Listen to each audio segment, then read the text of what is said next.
जय हिंद दोस्तों, मैं हूं अनूप और आप सब लोग देख रहे हैं ग्लोबल कॉन्फ्लिक्ट। तो दोस्तों 83 तेजस मार्क 1 एयरक्राफ्ट को लेके अप्रूवल देने के बाद जो सबसे बड़ा सवाल आ रहा था वो था कि MMRCA 2.0 टेंडर में कब एयरफोर्स आगे बढ़ेगा। तो दोस्तों अब ये इंतजार खत्म होने के तरफ आगे बढ़ रहा है और हाल ही में कुछ रिपोर्टों में खुलासा किया गया है कि एयरफोर्स की तरफ से जल्द ही 114 फाइटर एयरक्राफ्ट के टेंडर को लेके आगे बढ़ा जा सकता है। हाल फिलहाल में MMRCA टेंडर को लेके कई सारे नया खुलासा किया गया है और संभावित एरो इंडिया 2021 में इसके ऊपर कोई बड़ा डिसीजन होगा। तो दोस्तों आज के इस वीडियो में मैं आप लोगों को बताऊंगा कि एयरफोर्स की तरफ से किस तरीके से अब 114 फाइटर एयरक्राफ्ट को हासिल करने की तरफ आगे बढ़ा जा रहा है और इनमें कौन सा एयरक्राफ्ट कितना हद तक आगे है। तो डिटेल में जानने के लिए वीडियो के आखिर तक बने रहिए और चैनल को सब्सक्राइब और वीडियो को लाइक जरूर कीजिए। तो दोस्तों 13 तारीख के दिन गवर्नमेंट के द्वारा 83 तेजस एयरक्राफ्ट को खरीदने के लिए अप्रूवल देने के बाद संभावित अब एरो इंडिया में इस डील के ऊपर हस्ताक्षर हो जाएगा। और दोस्तों इस डील को सिक्योर करने के बाद अब इंडियन एयरफोर्स की तरफ से अपना primary focus 114 multi role fighter एयरक्राफ्टों को हासिल करना है। दोस्तों इस डील को लेके कहा जा रहा है कि कम से कम इसका लागत 1,30,000 करोड़ से लेके 1,40,000 करोड़ के बीच में हो सकता है और ये अब तक के बड़े बड़े डिफेंस डीलों में से एक डिफेंस डील होगा जिसे हासिल करने के लिए दुनिया के लगभग हर एक बड़े एरोस्पेस कंपनियों के द्वारा प्रयास किया जा रहा है। दोस्तों इंडियन एयरफोर्स के द्वारा ये जो 83 तेजस एयरक्राफ्टों को खरीदा जा रहा है, इन एयरक्राफ्टों के द्वारा पुराने MiG-21 एयरक्राफ्टों को रिप्लेस किया जाएगा, जबकि MMRCA टेंडर के तहत जो 114 फाइटर एयरक्राफ्टों को खरीदा जाएगा ये ऑलरेडी रिटायर्ड हो चुका MiG-23 और MiG-27 जैसे फाइटर एयरक्राफ्टों के जगह लेगा। ये डील ऑलरेडी कई साल डिले हो चुका है और हाल फिलहाल में ही इंडियन एयरफोर्स की तरफ से डील को लेके रिक्वेस्ट फॉर इन्फॉर्मेशन जारी किया गया था और अब सुनने को आ रहा है कि रिक्वेस्ट फॉर इन्फॉर्मेशन के रेस्पॉन्स में आए प्रपोजल के बाद अब जल्द ही इंडियन एयरफोर्स द्वारा एक्सेप्टेंस ऑफ नेसेसिटी को जारी किया जा सकता है। दोस्तों इंडियन एयरफोर्स की तरफ से जो रिक्वेस्ट फॉर इन्फॉर्मेशन जारी किया गया था उसके रिस्पॉन्स में दुनिया के कई बड़े कंपनियों के द्वारा अपने प्रपोजल को दिया गया है, जिनमें अमेरिका के 2 महत्वपूर्ण बड़े कंपनियों के 3 फाइटर एयरक्राफ्ट शामिल है। अमेरिकी कंपनी बोइंग की तरफ से ऑलरेडी पहले MMRCA टेंडर में FA-18 सुपर हॉर्नेट ब्लॉक 3 एयरक्राफ्टों का पेशकश किया गया था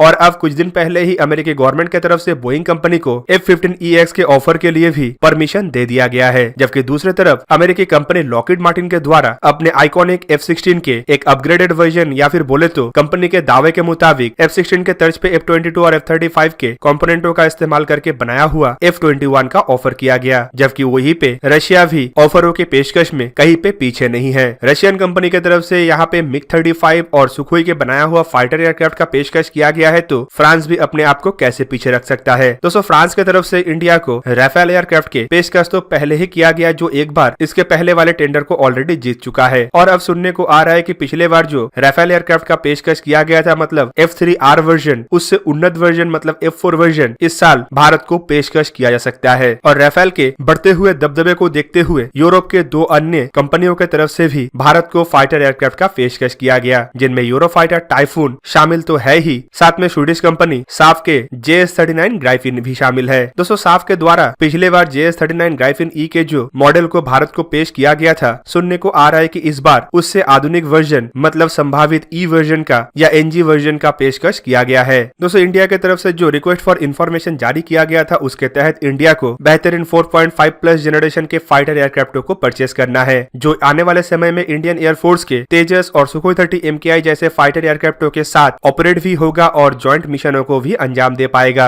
वहीं पे अब कहा यह भी जा रहा है कि इंडियन एयरफोर्स की तरफ से एयरक्राफ्टों को खाली परफॉर्मेंस और कैपेबिलिटी के बेस में चुना नहीं जाएगा, बल्कि प्राइस भी एक फैक्टर रहेगा। मतलब टेंडर को हासिल करने के लिए कंपनियों के तरफ से भारत को खाली बेहतरीन एयरक्राफ्ट का पेशकश नहीं करना है, बल्कि एक किफायती और अफोर्डेबल प्राइस में भी एयरक्राफ्टों का ऑफर करना पड़ेगा। और दोस्तों इस टेंडर के सबसे महत्वपूर्ण क्लॉज है technology transfer, make in India और प्रोडक्शन फैसिलिटी को भारत में निर्माण करना। टेंडर के मुताबिक भारत द्वारा कुछ एयरक्राफ्टों को जहाँ पे डायरेक्टली परचेस किया जाएगा, तो वहीं पे ज्यादातर एयरक्राफ्टों को भारत में ही मैन्युफैक्चर करना पड़ेगा, जिनमें कंपनी को एक प्राइवेट पार्टनर के साथ ज्वाइंट वेंचर में टेक्नोलॉजी ट्रांसफर और मैन्युफैक्चरिंग फैसिलिटी को भारत में स्टैब्लिश करना है। दोस्तों यहाँ पे total technology transfer manufacturing facility का निर्माण करना एक महत्वपूर्ण कंडीशन है और यही कंडीशन आने वाले समय में इन कंपनियों में से एक कंपनी को चुनने में बहुत ज्यादा मददगार होगा। जिस कंपनी की तरफ से भारत को ज्यादा से ज्यादा टेक्नोलॉजी ट्रांसफर और मैन्युफैक्चरिंग फैसिलिटी को निर्माण करके ज्यादा से ज्यादा इंडिजीनियस कंपोनेंटों का इस्तेमाल करके फाइटर एयरक्राफ्टों को बनाने का वादा किया जाएगा, उन्हीं कंपनियों को चुनने का संभावनाएं भी एयरफोर्स के लिए बढ़ जाएगा। जबकि इस तरीके के टेक्नोलॉजी ट्रांसफर और मैन्युफैक्चरिंग हब बनाने के ऑफर कई सारे देशों की तरफ से किया जा चुका है। स्वीडिश कंपनी साफ द्वारा किया गया ऑफर सबसे बेहतरीन ऑफरों में से एक है, जहां पे साफ कंपनी की तरफ से अपने मैन्युफैक्चरिंग यूनिट को पूरी भारत में बनाने का बात कहा गया है और मेक इन इंडिया के तहत भारत के अन्य कंपनियों के साथ भी ज्वाइंट वेंचर में एयरक्राफ्टों के कई सारे कंपोनेंटों को मैन्युफैक्चर करने का भी बात कहा गया है। जबकि उनके द्वारा पिछले साल दिया गया एक बयान में यह भी कहा गया है कि मेक इन इंडिया क्लॉज और टेक्नोलॉजी ट्रांसफर के साथ साथ ज्वाइंट वेंचर जैसे क्लॉज को लेके इंडियन गवर्नमेंट की तरफ से और क्लियरेंस देना चाहिए। जबकि यही मामले में अब अमेरिका भी पीछे नहीं है। अमेरिका के दोनों कंपनी मतलब लॉकहीड मार्टिन और बोइंग की तरफ से भारत को ऑलरेडी एक मैन्युफैक्चरिंग हब में तब्दील करने का बात कहा जा चुका है और दोनों कंपनी की तरफ से ही अपने मैन्युफैक्चरिंग फैसिलिटीज को भारत में निर्माण करने का बात भी कहा जा चुका है। पर दोस्तों अमेरिका के मामले में जो सबसे चिंताजनक बात है वो है टेक्नोलॉजी ट्रांसफर के क्लॉज को लेके। अमेरिका कितना हद तक टेक्नोलॉजी ट्रांसफर करने के लिए तैयार होगा और फ्यूचर में ये टेक्नोलॉजी ट्रांसफर भारत और अमेरिका के बायलैटरल रिश्ते के ऊपर कितना हद तक डिपेंड करेगा वो भी सोचने का विषय है, क्योंकि अमेरिका के ट्रैक रिकॉर्ड टेक्नोलॉजी ट्रांसफर में ना ही सही है और ना ही फ्यूचर में बायलैटरल रिश्ता कमजोर होने पे इस तरीके के ट्रेड रिलेशन में दरार ना पड़ने का ट्रैक रिकॉर्ड अमेरिका का अच्छा है। अमेरिका हमेशा से ही जहाँ पे अपना फायदा को देखता है वहीं पे आगे बढ़ता है और फ्यूचर में अगर इंडिया और अमेरिका के इंटरेस्ट अलग होता है तो अमेरिका मैन्युफैक्चरिंग को लेके भी आनाकानी कर सकता है। और दोस्तों इस टेंडर में जो सबसे मजबूत तरीन एयरक्राफ्ट है मतलब राफेल, उसे लेके भी हाल ही में फ्रेंच गवर्नमेंट की तरफ से कुछ बयान जारी किया गया था। दोस्तों इन बयानों में सबसे प्रमुख बयान था टेक्नोलॉजी ट्रांसफर और भारत में मैन्युफैक्चर करने वाले एयरक्राफ्टों को लेके। फ्रांस काउंटर पार्ट का मानना है कि अगर भारत द्वारा 100 से अधिक फाइटर एयरक्राफ्टों को परचेस किया जाएगा तो टेक्नोलॉजी ट्रांसफर एक आसान मुद्दा बन सकता है। पर दोस्तों फ्रांस और भारत के बीच में टेक्नोलॉजी ट्रांसफर को लेके ही पिछली बार आनाकानी हुआ था, जिसके वजह से पिछला टेंडर को रद्द किया गया और इमरजेंसी बेसिस पे सिर्फ 36 एयरक्राफ्टों को परचेस किया गया। ऐसे मौके में अब यह भी देखना है कि फ्रांस इस बार कितना हद तक टेक्नोलॉजी ट्रांसफर करने के लिए तैयार है और बाकी कंपनियों को काउंटर करने के लिए कितना हद तक फ्रांस अपना तैयारी कर रहा है। पर इस टेंडर में शामिल हुए सभी देशों में से भारत जिसके ऊपर डिफेंस मामलों में सबसे ज्यादा डिपेंडेंट है मतलब रशिया, उसके ऑफर के बारे में ज्यादा कोई बड़ा खुलासा बीते 1-2 साल के अंदर नहीं आया। फ्रांस द्वारा जो 2 एयरक्राफ्ट भारत को ऑफर किया गया है, इन एयरक्राफ्टों का ऑलरेडी प्रोडक्शन फैसिलिटी भारत में चल चुका है, जिनमें से सुखोई का प्रोडक्शन फैसिलिटी तो अभी भी भारत में एक्टिव है और संभावित आने वाले कुछ महीनों के अंदर ये प्रोडक्शन फैसिलिटी का काम समाप्त हो सकता है। हाल फिलहाल में एक रिपोर्ट में बताया गया है कि सुखोई के जो ऑर्डर था वो लगभग कंप्लीट हो चुका है और आखिरी के 2 फाइटर एयरक्राफ्ट का ही ऑर्डर बचा हुआ है, जबकि भारत सुखोई के और 12 सुखोई 30 MKI फाइटर एयरक्राफ्ट खरीदने के लिए भी प्रस्तुत हो चुका है और संभावित इन एयरक्राफ्टों को भी नासिक में स्थित इस प्लांट में बनाया जा सकता है। जबकि मिकोयान कॉर्पोरेशन के साथ भारत का रिश्ता कई दशक पुराना है। MiG-21 फाइटर एयरक्राफ्टों को भी हिंदुस्तान एरोनॉटिक्स लिमिटेड द्वारा लाइसेंसली प्रोड्यूस किया जा चुका है और इसी का ही दुहाई देते हुए मिकोयान कॉर्पोरेशन की तरफ से कहा जा रहा है कि मैन्युफैक्चरिंग को लेके रशिया भारत को जितना मदद कर सकता है संभावित कोई भी देश ना कर सके। पर रशियन फाइटर एयरक्राफ्टों के ट्रैक रिकॉर्ड इतना बेहतरीन नहीं है और इन एयरक्राफ्टों के सर्विसिबिलिटी को लेके भी इशू है। हाल फिलहाल में मिकोयान कॉर्पोरेशन की तरफ से बताया गया है कि एयरक्राफ्टों के इंजन में तब्दीली किया गया है और सर्विसिबिलिटी के इशू को भी काफी हद तक दूर किया गया है। पर दोस्तों रशिया के ट्रैक रिकॉर्ड टेक्नोलॉजी ट्रांसफर में भी इतना बेहतरीन नहीं है। भारत द्वारा 272 सुखोई 30 MKI एयरक्राफ्टों को खरीदा जा चुका है, लेकिन टेक्नोलॉजी ट्रांसफर के मामले में भारत को रशिया से इन एयरक्राफ्टों को लेके इतना ज्यादा फायदा नहीं मिला। इवन इन एयरक्राफ्टों के इतने बड़े डील के बावजूद भारत को अब तक रशिया से इंजन रिलेटेड कोर टेक्नोलॉजी भी हासिल करने का मौका नहीं मिला और दूसरी तरफ ज्वाइंट वेंचर में जो FGFA प्रोग्राम को आगे बढ़ाया जा रहा था उसमें भी दोनों देशों के मतभेद होने की वजह से 2018 में उस प्रोजेक्ट को भी कैंसिल किया गया था। अब देखना यह है कि इन चारों देशों में से कौन से एयरक्राफ्टों की तरफ भारत आगे बढ़ सकता है और किसके तरफ नहीं। पर दोस्तों जो भी हो, इस बार एरो इंडिया में इन एयरक्राफ्टों को लेके एक बड़ा खुलासा करने का संभावनाएं है और एक्सेप्टेंस ऑफ नेसेसिटी को जारी करते हुए संभावित इस साल के अंत तक एयरक्राफ्ट का चुनाव और एयरक्राफ्ट को मैन्युफैक्चर करने के लिए भारत के अंदर स्ट्रेटेजिक पार्टनर का चुनाव भी किया जा सकता है। तो दोस्तों ये था आज का वीडियो। अगर आपको वीडियो अच्छा लगा तो इसे लाइक कीजिए और मेरे चैनल को सब्सक्राइब कीजिए और साथ में बना हुआ बेल आइकन को प्रेस कर दीजिए ताकि आप मेरा वीडियो देख पाए सबसे पहले। जय हिंद।